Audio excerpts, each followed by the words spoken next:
നമസ്കാരം. നമ്മളെല്ലാവരും ആർത്രൈറ്റിസ് എന്ന് പറഞ്ഞ പദം കേട്ട് കാണും. സാധാരണ ആളുകൾ അതിനെക്കുറിച്ച് വാതരോഗങ്ങളെന്നും പറയാറുണ്ട്. എന്താണ് ഈ ആർത്രൈറ്റിസ് എന്ന പദം? ആർത്രൈറ്റിസ് വെച്ചാൽ വേറൊന്നുമല്ല, സന്ധികളിലുണ്ടാകുന്ന നീര് അഥവാ വേദന. ഇതിനെ സൂചിപ്പിക്കുന്ന ഒരു ഇംഗ്ലീഷ് പദം മാത്രമാണ് ആർത്രൈറ്റിസ്. ഇത് പലപ്പോഴും ഒരു രോഗാവസ്ഥയായിട്ടാണ് നമ്മളെല്ലാവരും തെറ്റിദ്ധരിച്ചിരിക്കുന്നത്. ഒരു രോഗമാണ് ആർത്രൈറ്റിസ് എന്നാണ്, ഒരിക്കലുമല്ല. ആർത്രൈറ്റിസ് ഒരു രോഗത്തിൻ്റെ ലക്ഷണമാണ്, രോഗലക്ഷണമാണ്. ഫോർ എക്സാമ്പിൾ, നമുക്കൊരാൾക്ക് പനി ഉണ്ടെങ്കിൽ പനി പല കാര്യം കൊണ്ടുവരാം അല്ലേ? വൈറൽ ഫീവർ കൊണ്ടുവരാം, ന്യൂമോണിയ കൊണ്ടുവരാം, മലേറിയ കൊണ്ടുവരാം, ചിലർ ക്യാൻസർ കൊണ്ടുവരാം. ആ പനി വന്നാൽ നമ്മൾ എന്താ ചെയ്യേണ്ടത്? പനിയുടെ കാര്യം കണ്ടുപിടിക്കണം, എന്നിട്ട് അതിനെ ചികിത്സിക്കണം. എങ്കിൽ മാത്രമേ പനി കുറയത്തുള്ളൂ. അല്ലാതെ പനി കുറയാനായിട്ട് പാരസ്റ്റമോൾ മരുന്ന് മേടിച്ച് കഴിച്ചു കഴിഞ്ഞാൽ പലപ്പോഴും പനി വഷളാകും.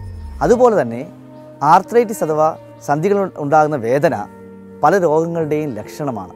100 മുതൽ 150 രോഗങ്ങളുടെ ലക്ഷണമായിട്ട് ഈ സന്ധികളിൽ വേദന ഉണ്ടാകാം. മറ്റൊരു വിധത്തിൽ പറഞ്ഞാൽ, സന്ധികളിലുണ്ടാകുന്ന വേദന നമുക്ക് ശരീരം നൽകുന്ന ഒരു സിഗ്നലാണ്. അപ്പോൾ നമ്മൾ എന്താ ചെയ്യേണ്ടത്?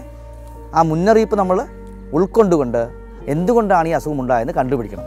സാധാരണ സന്ധികളുണ്ടാകുന്ന ആർത്രൈറ്റിസ് നമ്മുടെ നാട്ടിൽ കണ്ടുവരുന്നത് റുമറ്റോയിഡ് ആർത്രൈറ്റിസ്, SLE, ആമവാദം എന്ന് പറയും, വാതരക്തം എന്ന് പറയും, അല്ലെങ്കിൽ ഗൗട്ട് അഥവാ യൂറിക് ആസിഡ് കൂടുന്ന രോഗാവസ്ഥ, ചിക്കൻ ഗുനിയ, പല വൈറൽ ഫീവേഴ്സ്, അതുപോലെ തന്നെ ക്യാൻസർ രോഗങ്ങളുടെ ഒരു ലക്ഷണമായിട്ട് സന്ധിവേദന വരാം.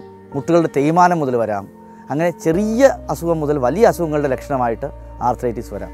അപ്പോൾ ഞാൻ പറഞ്ഞു വരുന്നത് വേറൊന്നുമല്ല, സന്ധികളിൽ വേദന ഉണ്ടെങ്കിൽ വേദന സംഹാരി കഴിക്കുമ്പോൾ നമ്മൾ എന്താ ചെയ്യുന്നത്? ശരീരം തരുന്ന ആ സിഗ്നലിനെ അവോയ്ഡ് ചെയ്തിട്ട് കണ്ണടച്ച് നമ്മൾ ഇരുട്ടാക്കുകയാണ്. അപ്പോൾ സന്ധികളിൽ വേദന ഉണ്ടെങ്കിൽ എന്താ നമ്മൾ ചെയ്യേണ്ടത്? നമ്മൾ നല്ലൊരു റുമറ്റോളജിസ്റ്റിനെ കണ്ടിട്ട് എന്തുകൊണ്ടാണ് ഈ സന്ധികളിൽ വേദന ഉണ്ടാകുന്നതെന്ന് കണ്ടുപിടിക്കുക, അതിൻ്റെ കാര്യം കണ്ടുപിടിക്കുക, ചികിത്സിക്കുക. നിങ്ങൾക്ക് പലപ്പോഴും മിക്കവാറും തന്നെ ഈ രോഗത്തിൽ നിന്ന് പൂർണ്ണമായിട്ടും മുക്തി നേടാൻ സാധിക്കും.